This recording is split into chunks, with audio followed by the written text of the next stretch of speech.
मैं सभी केशवपुर की ग्रामीण जनता का तहे दिल से हार्दिक अभिनंदन करती हूँ।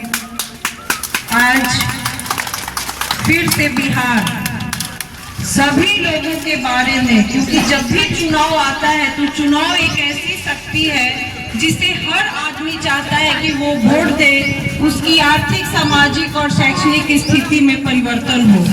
लेकिन अभी तक अब 35 साल से अगर हम अपने बिहार को अगर बहुत पहले अगर हम पढ़ते हैं तो हम देखते हैं कि हमारा बिहार विकसित राष्ट्र था। ऐसा विकसित राष्ट्र था और कितनी हमारे यहाँ योग्यता रही होगी और कितने हम कर्मवान रहे होंगे कि महात्मा गांधी भी जब भी हिंदुस्तान की आजादी के लिए अगर कोई भूमि, कोई राज्य चुना था तो यही बिहार राज्य चुना था। आप सभी जानते हैं कि महात्मा गांधी सबसे पहला सत्याग्रह इसी बिहार से किया था और पूरे हिंदुस्तान को आजादी दिला दी थी। आज वही बात, क्योंकि आप कहीं भी अब हम लोग क्षेत्र में, राजनीतिक क्षेत्र में या पारिवारिक पृष्ठभूमि के किसी भी काफी समाज में रहते हैं, अगर हम घूमते हैं तो हर जगह बिहार में लाचारी, बेरोजगारी, अशिक्षा दिखता है। अगर बाहर के स्टेट हमें आज दोयम दर्जा की दृष्टि से देखता है, ऐसा क्या हो गया? क्योंकि वोट तो बिहार के लोग हर समय, जब भी चुनाव आया है, चाहे लोकसभा का चुनाव आया हो, चाहे विधानसभा का चुनाव आया हो, सब लोग अपना मत ये सोच कर देते हैं कि शायद अब हमारा स्थिति बदले। लेकिन क्या किया गया? अगर दो गठबंधन जो हम लोग के बीच में आकर खड़ी है वो जात के नाम पर डराती है। हमको याद करना होगा, क्योंकि हम 26 जनवरी और 15 अगस्त इतना धूमधाम से मनाते हैं, उस समय हमें अंदर से कोई जातीयता की बात नहीं रहती। हम एक हिंदुस्तान के हम नागरिक हैं। हम ये सोच कर अपना पूरा हर्ष और उल्लास के साथ गांव के छोटे छोटे जगहों पे भी हम अपना तिरंगा लहरा देते हैं। तो वोट वही चीज है।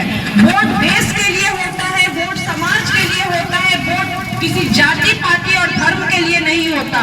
जब भी चुनाव का समय आता है, आप देखते होंगे दो गठबंधन जो आज बिहार में, जिसको दोनों लोगों को, चाहे राजद गठबंधन हो चाहे जदयू गठबंधन हो, आप लोगों ने मत दिया और वो मंच से खड़े होकर जातीयता की बात करते हैं। कभी देखते होंगे कि कभी फलाना नेता इस पार्टी में, और खासकर हम लोग देखे हैं इस लोकसभा में देखे हैं, एक ही व्यक्ति कभी किसी पार्टी से आता है और एक ही व्यक्ति कभी किसी दूसरी पार्टी से आता है।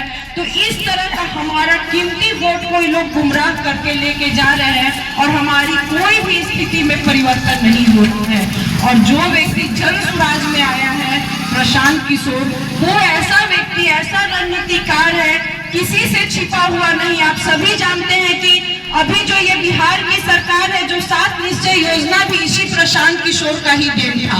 और वही प्रशांत किशोर सब जब दोनों दलों को उन्होंने मदद किया, लेकिन देखा कि लोग सत्ता में आकर और सत्ता का सुख लिया और बिहार के लोगों के बारे में नहीं सोचा, तब उन्होंने जन स्वराज पार्टी बनाई। और सभी घर घर हम लोग सभी जन स्वराज के सिपाही हैं और हम लोग घर घर जाके जन स्वराज सिपाही बनाने आए हैं, आपको बनाने आए हैं, सबको बनाने आए हैं कि एक बार जन स्वराजी बनिए।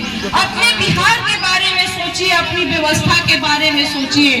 और उन्होंने खुले तौर पे कहा है कि बिहार में आप कहीं भी, आप लोग भी ग्राम में रहते हैं, आप अगर गांव में जाइएगा तो वहां कोई भी नवयुवक आपको बहुत कम दिखता है।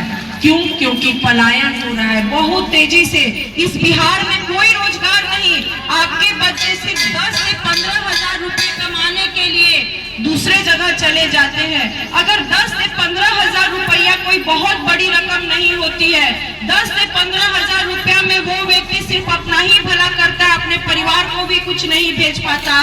तो जन स्वराज का कहना है कि अगर आपकी मदद से, अगर आप सब जन स्वराजी होकर एक बार अपना बहुमूल्य वोट देते हैं, तो अगर जन स्वराज की सरकार बनेगी तो जो 10 से 15 हजार रोजी रोटी के लिए हमारे बच्चे, हमारा नवयुवक जो बिहार छोड़कर दूसरे प्रदेश जाता है, आपके जगह पर ही उसको 10 से 15 हजार रुपए का काम मिलेगा।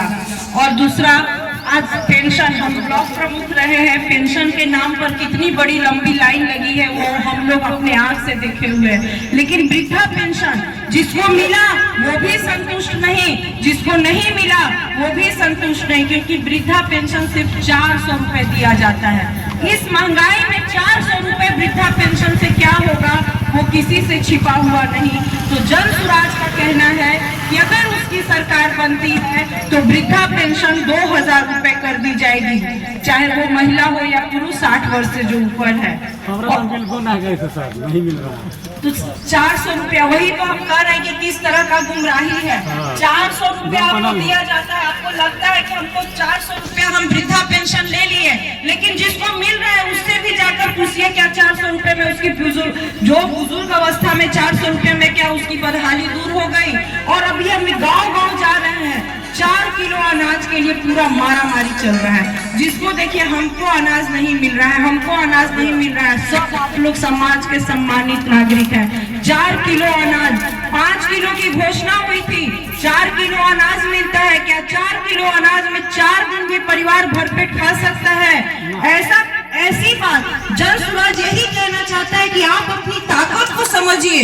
आपका पैसा है, आप अगर आपको 4 किलो 5 किलो अनाज मिल रहा है, पेंशन मिल रहा है, आप ही का कर्ज ले रहा है सरकार और आपको भीख के रूप में दे रहा है। अगर आप जाइए, आज बहुत सी महिलाएं सुबह में भी हमारे दरवाजे पे आई थी, उन लोग का कहना है कि 4 किलो अनाज के लिए उनको 3000 रुपया घूस मांगा जा रहा है। तो क्या इस तरह की योजना का बहिष्कार क्या बिहार के नागरिकों को नहीं करना चाहिए? 4 दिन के लिए आप ही के पैसा को बंदर की तरह बांटकर और आपके अंदर एक जज्बा जगाता है कि हम तुम्हें 4 किलो अनाज देंगे। क्या ऐसी सरकार हमें चाहिए? हमें वैसी सरकार चाहिए। जन स्वराज का यही कहना है कि चेतना जगना चाहिए। 4 किलो अनाज का बहिष्कार करके हमें 4 किलो अनाज नहीं चाहिए। हमारे हाथों में ताकत दे दो, हमारी शिक्षा को इतना मजबूत कर दो कि हम 15 से 20 किलो अनाज घर में पैदा कर लें। यही जन स्वराज चेतना जगाने आप लोग के बीच आई और हम सब जन स्वराज के सिपाही और हम आपसे सभी केशवपुर के नागरिकों से कहना चाहूंगी कि वोट पार्ट तो एक बात की बात है, लेकिन एक बार जन स्वराज ही बनिए और बिहार के बारे में सोचिए। जो भी योजना सरकार के द्वारा लाई जा रही है, आप लोग बहुत सामूहिक रूप से ऐसी योजना का बहिष्कार कर दीजिएगा।